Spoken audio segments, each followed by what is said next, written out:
നമസ്കാരം. പാല് പിരിഞ്ഞു പോകുന്നതിൻ്റെ കാരണങ്ങളെക്കുറിച്ചാണ് ഇന്നത്തെ വീഡിയോയിലൂടെ നിങ്ങളോട് ഞാൻ പറയാൻ പോകുന്നത്. അന്തരീക്ഷത്തിലുള്ളതും പാലിൽ തന്നെ കാണപ്പെടുന്നതുമായ ചില സൂക്ഷ്മജീവികളുടെ ആക്രമണത്താലാണ് പാല് പിരിഞ്ഞു പോകുന്നത്. പാലിൽ ലാക്ടോസ് എന്ന പഞ്ചസാര, മാംസ്യം, കൊഴുപ്പ് മുതലായവ ധാരാളമായിട്ട് അടങ്ങിയിരിക്കുന്നതിനാൽ പോഷകപ്രദമാണ്. അതിനൊപ്പം അത് സൂക്ഷ്മജീവികളുടെ ആക്രമണത്തിന് പെട്ടെന്ന് അടിപ്പെടുകയും ചെയ്യും. പ്രോട്ടീൻ്റെ നശീകരണം, പുട്രിഫാക്ഷൻ എന്നിവയാണ് പാലിൽ പെട്ടെന്ന് സംഭവിക്കുന്ന രാസമാറ്റങ്ങൾ. അതിൽ പ്രഥമമായതും അമ്ലത്വ രൂപവൽക്കരണമാണ്. പാലിൽ തന്നെയുള്ള കോക്കസ് ലാക്ടിസ് എന്ന സൂക്ഷ്മജീവികളുടെ ആക്രമണത്താലാണിത് സംഭവിക്കുന്നത്.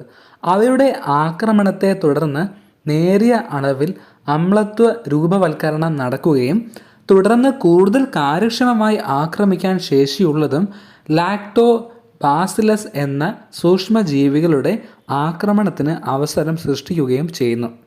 ഇതിനെ തുടർന്ന് കുമിൾ വർഗത്തിൽപ്പെടുന്ന ഈസ്റ്റുകളും മോൾഡുകളുമൊക്കെ വളരാൻ ഇടയാവുകയും ഉണ്ടായിട്ടുള്ള ലാക്റ്റിക് അമ്ലത്തെ നശിപ്പിച്ച് അമ്ലത്വമില്ലാതാക്കുകയും ചെയ്യും.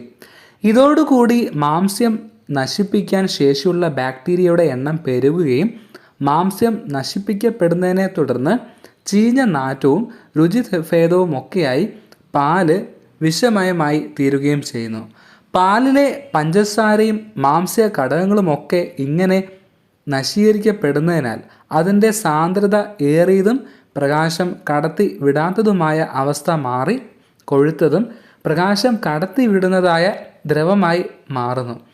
അസഹനീയ ഗന്ധവും വിഷപദാർത്ഥങ്ങളുടെ കേദാരവുമായി തീരുന്നതിനാൽ പാല് ഉപയോഗശൂന്യമായി തീരും. കറന്നെടുത്ത ഉടനെ പാസ്ചറീകരണം വിധേയമാക്കുകയോ തിളപ്പിക്കുകയോ ചെയ്താൽ കേടുവരുന്നത് ഒരു പരിധിവരെ ഒഴിവാക്കാം. ശീതീകരണികളിൽ ശേഖരിക്കുകയും സൂക്ഷിക്കുകയും ചെയ്യുന്നതും സൂക്ഷ്മജീവികളുടെ വളർച്ച തടയാനായിട്ട് സഹായിക്കുന്നു. പക്ഷേ അതൊക്കെ ഒരു നിശ്ചിത സമയത്തേക്ക് മാത്രമേ വിജയിക്കുകയുള്ളൂ. സമയം നീളുന്തോറും സൂക്ഷ്മജീവികളുടെ ആക്രമണം ത്വരിതപ്പെടുകയും അതുവഴി പാല് കേടാവാൻ തുടങ്ങുകയും ചെയ്യുന്നു.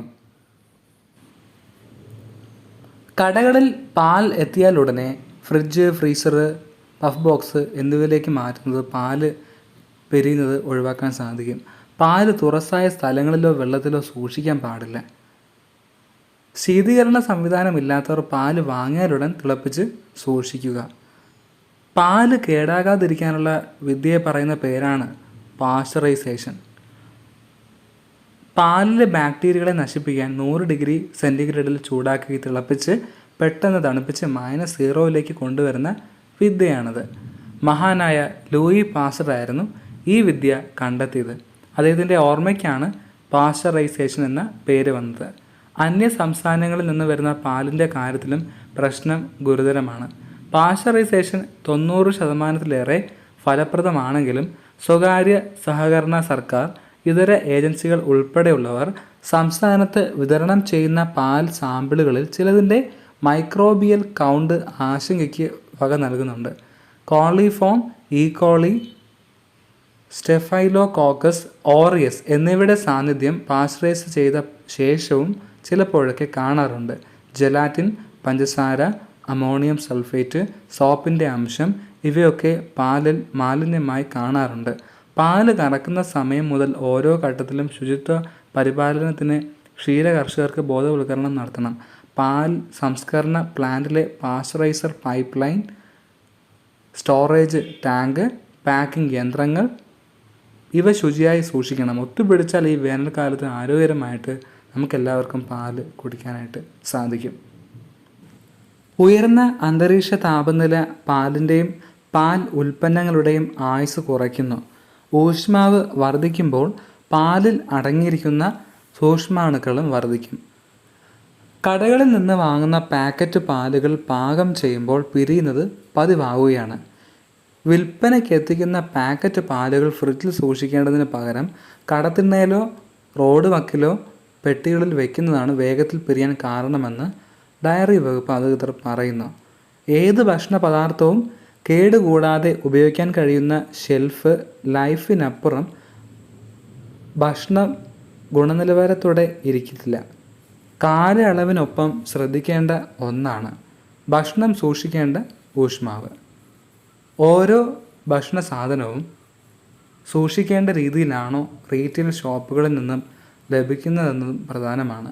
പാലും തൈരും എത്ര നാൾ ഉപയോഗിക്കാം എന്നതിനൊപ്പം എത്ര ഊഷ്മാവിൽ സൂക്ഷിച്ചാലാണ് കേടുകൂടാതെ ഇരിക്കുക എന്ന് പാക്കറ്റുകളിലുണ്ടാവും. പക്ഷേ കട ഉടമകളും ഉപഭോക്താക്കളും പലപ്പോഴും ശ്രദ്ധിക്കാറില്ല.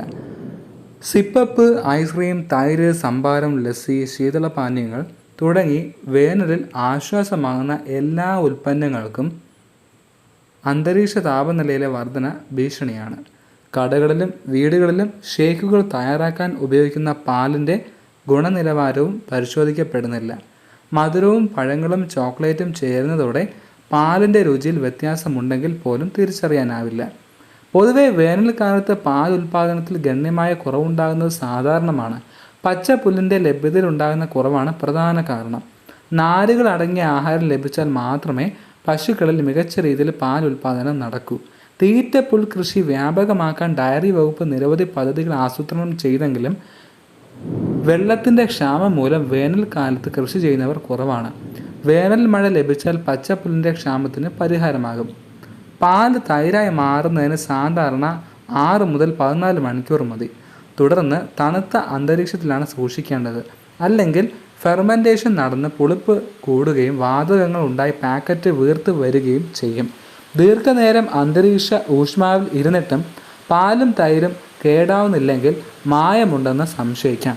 Condensed milk, sterilised milk, tomato sauce എന്നിവ പോലുള്ളവ ഒരിക്കൽ പാക്കറ്റ് തുറന്നാൽ തണുത്ത അന്തരീക്ഷത്തിൽ സൂക്ഷിക്കേണ്ടതാണ്. അന്തരീക്ഷത്തിൽ ചൂട് വർദ്ധിക്കുന്നതിനാൽ പാലിൻ്റെയും പാൽ ഉൽപ്പന്നങ്ങളുടെയും ഉപയോഗത്തിൽ ശ്രദ്ധ പുലർത്തണം. കഴിവതും തണുത്ത ഊഷ്മാവിൽ മാത്രം ഇവ സൂക്ഷിക്കണം. ഫ്രിഡ്ജിൽ സൂക്ഷിക്കാത്ത പാലും തൈരും ചൂട് സമയത്ത് വാങ്ങുന്നത് ഒഴിവാക്കണം. മോര് കുടിച്ചാൽ പലതുണ്ട് ഗുണങ്ങൾ. കൊഴുപ്പ് തീരെ ഇല്ലാത്ത പാനീയമാണ് മോര്. കാൽസ്യം, പൊട്ടാസ്യം, വിറ്റാമിൻ B12 എന്നിവയും മോരിൽ ധാരാളമുണ്ട്. മോര് കുടിക്കുന്നത് ആരോഗ്യ പ്രശ്നങ്ങൾക്ക് മാത്രമല്ല, ചർമ്മ പ്രശ്നങ്ങൾ അകറ്റുന്നതിനും നല്ലതാണ്. തൈരിൽ നിന്നും വെണ്ണ മാറ്റിയ ശേഷം എടുക്കുന്ന മോരാണ് ഏറ്റവും നല്ലത്. മനുഷ്യ ശരീരത്തിന് ആരോഗ്യവും ഉണർവും നൽകുന്ന ഒന്നാണ് മോര്. മോര് പൊളിച്ചാൽ ആരോഗ്യ ഗുണങ്ങൾ കൂടുമെന്നും പഴമക്കാർ പറയാറുണ്ട്. മോര് കുടിച്ചാലുള്ള ഗുണങ്ങളെപ്പറ്റി നമുക്കൊന്ന് നോക്കാം. എല്ലിനും പല്ലിനും മോര് കുടിച്ചാൽ നല്ലതാണ്. ഇതിൽ കാൽസ്യം കൂടുതലുണ്ട്. അതുകൊണ്ട് തന്നെ എല്ലുകളുടെയും പല്ലുകളുടെയും വളർച്ച നല്ലതാക്കാൻ ഈ മോരിന് സാധിക്കും. വേനൽക്കാലത്ത് ശരീരത്തിന് തണുപ്പ് നൽകാനും സൂര്യാഘാതം മൂലമുള്ള പ്രശ്നങ്ങൾ ഒഴിവാക്കാനും മോര് കൊടുക്കുന്നതിലൂടെ സാധിക്കും. ദഹനശക്തി വർദ്ധിപ്പിക്കാൻ മോരിന് കഴിയും. ഇതുമൂലം മലബന്ധം പോലുള്ള പ്രശ്നങ്ങൾ മാറ്റാം.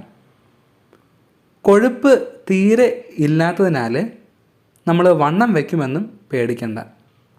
പുളിച്ച മോര് കുടിക്കുന്നത് മൂലം പാലിൻ്റെ ഗുണങ്ങൾ മുഴുവനായും നമുക്ക് ലഭിക്കും. മോരിൽ സിങ്ക്, അയൺ, ഫോസ്ഫറസ്, പൊട്ടാസ്യം എന്നിവ ധാരാളം അടങ്ങിയിട്ടുണ്ട്. ഭക്ഷണശേഷം മോര് കുടിക്കുന്നത് നല്ലതാണ്. അസിഡിറ്റി, ഛർദി എന്നിവയൊക്കെ മാറ്റിത്തരും.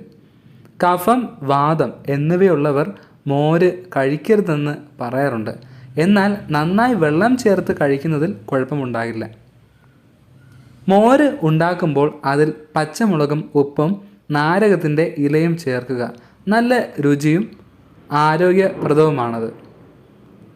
നീര്, ഗ്രഹണി എന്നീ പ്രശ്നങ്ങൾ മാറ്റി ആശ്വാസം പകരാൻ സഹായിക്കും. കരൾ രോഗങ്ങൾ ഇല്ലാതാക്കാനും മൂത്രം പോകുന്നതിന് ബുദ്ധിമുട്ട് മാറാനും രുചിയില്ലായ്മ എന്നിവയെ മാറ്റി ശരീരത്തിന് നല്ല സുഖം മോര് കുടിക്കുന്നതിലൂടെ കിട്ടുന്നു. മോര് ദിവസവും കുടിക്കുന്നത് രക്തക്കുറവിന് ഒരു പരിഹാരമാണ്.